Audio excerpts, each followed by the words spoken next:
안녕하십니까. 여러분하고 이제 소비자 관련법 같이 공부하게 될 주규태 교수입니다. 여러분 이제 앞으로 수시간 동안 저와 소비자 상담 또는 소비자 문제에 있어서 법률적 이해, 법률적 해석이 얼마나 중요한가를 같이 보게 될 겁니다. 이 문제를 보는 데서 소비자와 사업자 간의 분쟁이 생겼는데 법률적 적용이 어떻게 되는가, 과연 이것이 필요 있을까 여러분 생각하실지 모르지만 여러분들이 먼저 법의 개념을 이해하게 되다 보면 소비자 문제를 해결하기 위해서는 법적 해결이 그만큼 가까이 항상 저희들이 염두에 두고 있어야 되는구나 라고 하는 것을 깨닫게 될 것입니다. 우리가 일반적으로 법이라고 하는 것은 규범력에 의해 강제되는 일상생활의 준칙이다 이렇게 얘기합니다. 그럼 여기 법의 개념을 여러분 보시게 되면 그래서 일상생활의 준칙 이렇게 돼 있죠. 이 얘기는 뭐냐면 우리의 모든 생활관계가 다 법률관계의 연속이라고 하는 겁니다. 이래서 여러분 알든 모르든 간에 법률관계의 생활을 하고 있는데 여러분 아침에 일어나게 되면 여러분들이 직장에 가기 위해서 수돗물을 이용할 거다라고 하는 겁니다. 수돗물을 이용하는 순간 수도 공급자와 여러분의 관계는 수도 공급자는 사업자가 되는 것이고 여러분은 소비자가 되는 것입니다. 그래서 문서로도 직접 계약은 체결하지 않았지만 사실 계약 관계에 의해서 수도 공급 계약이라고 하는 것이 발생하게 되는데요. 이 공급자는 아주 안전한 물을 여러분들한테 공급해야 될 의무가 발생하고 여러분은 그 물을 사용하게 되면 수도 요금을 내야 되는 의무가 발생하는 것입니다. 이런 의무 관계 이면에는 권리 관계라고 하는 것이 있는데 수도 공급자는 수도 요금 청구권이 발생하는 거고요. 또 여러분은 안전한 물을 공급해 달라는 그 청구권이 발생하게 되는 겁니다. 이와 같이 권리 의무 관계, 여기서 우리가 법률 관계 이렇게 얘기를 하죠. 아마 여러분이 이제 직장에 가기 위해서 아내가 해주는 밥 또는 남편이 해주는 밥을 먹게 될 것입니다. 바로 이러한 관계도 법률관계의 연속이라는 것을 여러분이 알게 되시면 깜짝 놀랄 겁니다. 민법 826조에 보게 되다 보면 부부는 서로 동거하며 부양협조해야 된다. 그래서 동거, 부양협조 의무가 있습니다. 동거, 부양협조. 바로 이러한 관계도 법률관계로부터 발생할 수 있다고 하는 사실 여러분 기억해 두시고요. 또 직장에 가기 위해서 택시를 타거나 전철을 타거나 또 버스를 타거나 여러분이 이런 교통수단을 이용하는 순간 역외군송 계약이라고 하는 거에 엮이죠. 역외군송 계약. 그래서 운송업자는 여러분들 안전하게 목적지까지 데려다 줘야 될 의무가 발생하는 것이고요. 또 여러분은 그 운송수단을 이용하면서 운임을 내야 되는 의무가 발생하는 겁니다. 직장에 들어가게 되다 보면 직장에 시업 시간 내에 여러분들이 임하게 되면서 근로계약관계라고 하는 근로관계법의 적용을 받고 또 그 회사 내에 정관이라든가 각종 규정의 규율을 받게 될 것이다 라고 하는 겁니다. 이와 같이 여러분의 모든 관계는 다 법률관계의 연속 속에 있는데 여러분이 소비자로서 사업자로부터 어떤 물건을 샀을 경우에 이 관계도 역시 계약관계가 되겠고요. 또 그로부터 어떤 컴플레인이 발생했다. 컴플레인이 발생했을 때 그 문제를 해결하기 위한 분쟁 해결 관계, 이것도 역시 법률 관계다라고 하는 겁니다.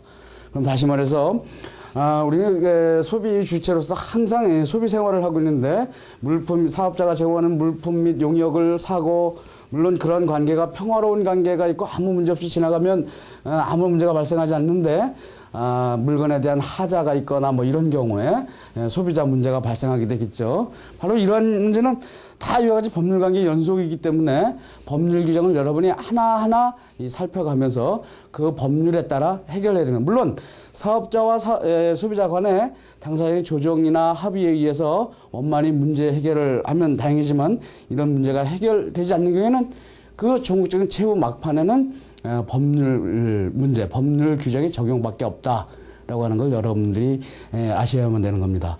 그러면 소비자 관련법이라고 하는 것이 뭐냐 이게요. 소비자 관련법. 그러니까 한국법제원의 법률 검색 사이트에 가서 소비자 관련법이라고 하는 명칭을 치게 되면 그런 법률은 없다라고 하는 거예요. 이 얘기는 뭐냐면 소비자와 관련한 법, 다시 말해서 소비자와 사업자 간의 법률 관계를 규율하는 법, 이것을 통틀어서 소비자 관련법이다 라고 학문상으로다가 정의 내린 명칭이다라고 합니다. 다시 말해서 법률 내용 중에 물품이나 용역의 소비, 그 다음에 소비자와 사업자의 관계, 이런 것을 규정하고 있다고 하면 그것은 소비자 관련법이 되는 겁니다. 이러한 소비자 관련법은 하나하나 따져보면 무수히 많겠지만 여러분들이 적어도 소비자 전문 상담소로서 전문가로서 커나가고 싶다라고 생각했을 때 일반 사회에서 아니면 이 수업 능력을 검증하는 기관에서 8가지의 법률을 가장 기본적인 것으로 여러분한테 제시하고 있죠. 첫 번째 뭐냐면 민법이 되겠습니다. 민법. 그 다음에, 이것은 이제 일반법으로서 이 물건을 사고 파는 이런 상행위 뿐만 아니라 모든 영역에 걸쳐서 적용되는 그런 법률이죠. 그 다음에 소비자 관련법에서 가장 기본적인 기본법이 바로 소비자 기본법이라고 하는 게 있습니다. 그다음에 우리가 이제 그 대량 소비 시대에 있어서 인터넷이라든가 아니면 일반 오프라인상에서 물품을 구입할 때 이럴 때라도 약관이라고 하는 거, 그러니까 사업자 한 사람과 다수의 소비자가 거래하는 데 있어서 적용되는 약관의 있죠. 약관의 규제에 관한 법률. 그다음에 제조물 책임법이라고 하는 게 있습니다. 제조물 책임법. 그다음에 방문, 판매 등에 관한 법률. 방문, 판매 등에 관한 법률. 그다음에 할부 거래 많이 하게 되죠. 신용카드 할부 거래에 관한 법률. 표시 광고에 관한 법률. 그다음에 전자 상거래 등에 관한 법률. 하나, 둘, 셋, 넷, 다섯, 여섯, 일곱, 여덟 개까지 법률입니다. 요것만이 소비자 관련법이라고 하는 것이 아니라 소비자 문제를 다루고 있는 모든 법률은 다 소비자 관련법인데 적어도 소비자 전문 상담사라고 하는 사람은 적어도 이 8개적인 법률은, 다시 말해서 우리가 물품이나 용역을 사고 파는 데 있어서 가장 많이 이용되는 거래 형태이기 때문에 이 정도는 여러분들이 알고 있어야 된다는 겁니다. 우리가 민법 하게 되다 보면 개인 간의 관계를 규율하는 일반사법 이렇게 얘기합니다. 일반사법. 우리가 어떤 법률 문제가 발생했을 때 적어도 한쪽 당사자가 상인이게 되면 그것은 상법이라고 하는 특별법이 적용되는데 이것이 바로 특별법 우선의 원칙입니다. 이러한 특별법의 관련 내용을 규정하고 있지 않게 되다 보면 일반법을 적용하게 됩니다. 그래서 소비자 문제에 대해서 소비자 문제가 생겼을 때 소비자 관련법을 적용하는데 이 규정이 없다. 그러면 소비자법의 일반법인 특별사법이 되겠죠. 상법이 적용되고 또 상법이 규정이 없다고 하게 되면 바로 이런 민법이 적용되는 겁니다. 그래서 이 민법은 모든 영역에서 가장 기초가 되는 법률 관계를 규율하고 있는 겁니다. 권리라든가 권리 주체, 권리 객체, 권리 변동. 물건을 사고 팔게 되다 보면 소유권이 이전되잖아요. 그죠? 이처럼 민법은 바로 그런 내용을 규정하고 있고, 소비자 기본법이라고 하는 것은 다시 말해서 소비자와 사업자의 관계에 있어서 약자는 바로 소비자가 될 것입니다. 소비자가 어떤 권리를 갖고 있느냐라고 하는 초점에서 그 권리를 보호하기 위한 규정을 두고 있는데, 그거를 위해서 다시 말해서 이런 내용은 이 단행 법률로서 목적에 보게 되다 보면 그 법률의 해석 기준이나 그 법률의 적용 다루고 있는 내용을 여러분들이 알 수 있다 이거예요. 그래서 소비자 기본법 목적 보게 되다 보면 소비자의 기본 권익을 증진하기 위하여 권익 이렇게 되어 있죠. 권리와 이익 이거의 약자입니다. 소비자의 권리와 책무를 규정한다. 책무. 권리 이면에 책무. 그 다음에 국가, 지방자치단체, 사업자의 책무. 이렇게 되겠죠. 그 다음에 소비자 단체의 역할. 그 다음에 자유시장 경제에 있어서 소비자와 사업자의 관계. 이런 거.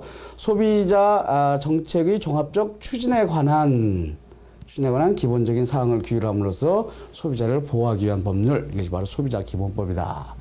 그러면 여기가 본론 강의 들어가기 전에 우리가 여러분이 소비자 전문 상담사로서 소비자 관련 문제를 상담하기 위해서는 소비자에게 어떤 권리가 있을까라고 하는 것 또 한번 살펴볼 필요가 있습니다. 소비자 기본법 4조 보게 되면 소비자의 기본적 권리 8대 권리가 있잖아요. 물품 및 나중에 자세히 설명하겠지만 물품 및 용역으로부터 발생되는 신체 재산상의 위해로부터 보호받을 권리 첫 번째. 그다음에 물품 및 용역을 선택함에 있어서 필요한 지식 및 정보를 제공받을 권리. 물품 및 용역을 사용함에 있어서 거래 상대방과 구입 장소, 가격, 거래 조건을 자유롭게 선택할 권리 세 번째. 네 번째, 소비 생활에 영향을 미치는 국가나 지방자치단체, 그 다음에 사업자의 사업활동에 의견을 반영시킬 권리. 다섯 번째, 합리적인 소비 생활을 위해서 필요한 교육을 받을 권리. 그 다음에 여섯 번째, 소비자 피해를 받았을 때 신속 공정한 절차에 따라서 적절한 보상을 받을 권리. 그 다음에 일곱 번째, 스스로 권익을 옹호하기 위해서 소비자 단체를 구성하고 그를 통해서 활동할 권리. 여덟 번째, 얼마 전에 개정되면서 들어간 겁니다.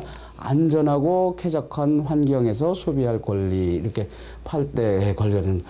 우리가 기본적으로 소비자의 이러한 권리를 신장시키기 위하여, 물론 이제 소비자 전문 상담사가 소비자 입장에서 상담을 해주는 경우가 있을 거고, 기업을 이익을 대변해서 상담해 주는 경우가 있을 것이고, 또 아니면 제3자, 특히 이제 국가나 지방자치단체의 행정기관에서 근무하면서 상담해 주는 경우가 있을 겁니다. 그러나 적어도 소비자의 이러한 권리 정도는 신장을 시켜야겠다라는 기본적 바탕이 돼 있어야지만 고객의 입장에서도 고객 만족을 통한 이윤 극대화, 이걸 달성할 수 있는 것이다, 이렇게 생각되어 있죠. 그죠?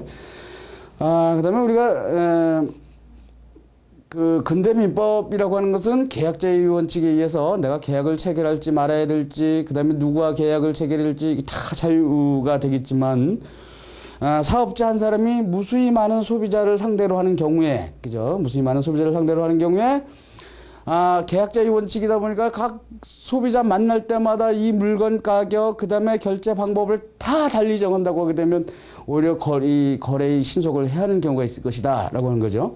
그래서 이런 경우에 사업자는 모든 소비자에게 적용되는 하나의 거래 원칙, 거래 규정, 이것을 마련하고 있는데 그것이 바로 약관이다. 근데 문제는 사업자가 소비자보다 우월한 의사의 입장에 있기 때문에 자기에게 유리하게 약관을 만드는 경우가 문제가 될 겁니다.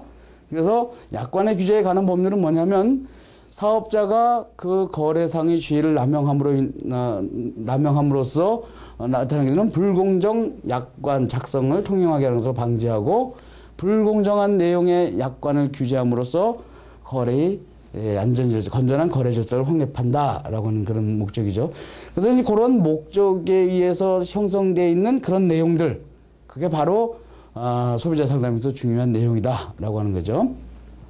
그다음에 이제 제조물 책임법의 문제입니다. 우리가 일반적으로 사업자 아니 가게에서 물건을 샀을 경우에 그 물건에 대한 하자 여부는 그 물건을 판매한 상인에게 컴플레인을 해서 보상도 받고 할 수 있겠지만, 이 물건 제품에 대한 고유의 특성에 기한 하자가 있을 경우에는 참 문제가 될 겁니다. 소비자에게 귀책 사유가 있는지 사업자에게 귀책 사유가 있는지 모르기 때문에요. 이런 경우에는 그래서 이 문제를 해결하기 위해서 제조물 책임법이 2002년도에 처음 만들어져서 저희들이 시행되고 있는 건데, 이게 뭐냐면 제조물의 결함, 이 제조물이라고 하는 것은 동산만을 의미합니다. 다른 동산이나 다른 부동산을 구성하는 경우를 포함하여 제조, 가공된 동산, 이것이 바로 제조물이라고 합니다. 이러한 제조물의 결함으로 인하여 발생된 손해에 대하여 제조업자 등의 손해배상 책임을 규정함으로써 피해자를 보호한다. 그래서 제조업자 등 이렇게 돼 있잖아요.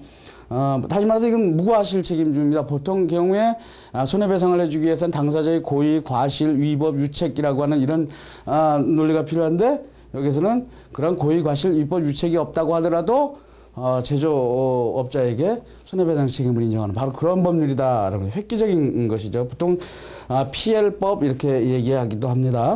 그래서 제조업자 등의 손해배상 책임 이렇게 돼 있죠. 제조업자 등 하게 되다 보면 그냥 제조, 가공, 수입업자뿐만 아니라 그 상품 용기의 제조, 가공, 수입업자로 표기된 자, 또는 그러한 자로 오인될 자로 표기된 자, 이런 게 손해배상 책임을 인정한 것이 바로 이런 법률입니다. 그 다음에 방문 판매 등에 관한 법률입니다. 우리가 물건이라고 하는 것은 매장에 가서 직접 물건을 구입하는 경우도 있지만 방문 판매의 형태를 취하는 경우가 있을 겁니다. 그래서 방문 판매 등 이렇게 되어 있는데요. 방문 판매 등이다 보니까 다른 거래 형태도 여기서 규율을 하고 있다는 거죠. 그건 뭐냐면 전화 권유 판매, 텔레마케팅이죠. 전화 권유 판매, 그 다음에 다단계 판매, 이것을 규율하고 있는 게 방문 판매 등에 관한 법률이다. 그래서 이런 것에 의한 재화 등의 용역에 관한 공정한 거래, 이것을 규정하고 있습니다. 이것이. 우리가 방문 판매라고 하는 것은 영업소 이외의 장소에서 당사자가 스스로 직접 대면해서 물건을 사고 파는 것을 방문 판매 이렇게 얘기하죠. 이 전화 권유 판매는 전화를 해서 청약을 유인하거나 아니면 계약을 체결하는 방법에 의해서 거래하는 것. 그래서 우리가 전화 권유 판매 이렇게 얘기합니다. 다단계 판매라고 하는 것은 적어도 3단계 이상의 단계를 거치면서 판매를 하는데 상위 판매자가 있고 하위 판매자가 있고 또 후원수당을 주게 되고 이러한 요건에 해당하게 되면 다단계 판매가 되는 겁니다. 그 다음에 할부 거래에 관한 법률, 할부 그대로 나누어서 돈을 낸다라고 하는 거죠. 근데 이러한 할부 거래에 관한 법률이 적용되기 위해서는 2달 이상의 3회 이상 할부하게 되다 보면 이 법률이 적용이 됩니다. 그래서 우리가 신용카드에서 결제하는 경우 할부 거래를 많이 하게 되죠. 그래서 이러한 경우에 어떤 소비자 문제가 있을 때 어떤 법 원리가 적용되느냐라는 문제. 그 다음에 표시 광고의 물품이나 용역의 표시 광고에 있어서 소비자를 속이거나 이런 TV에서 많이 문제가 되죠. 아니면 소비자가 잘못 하는 부당한 표시 광고를 방지하기 위한 법률. 다시 말해서 이런 법률에 의해서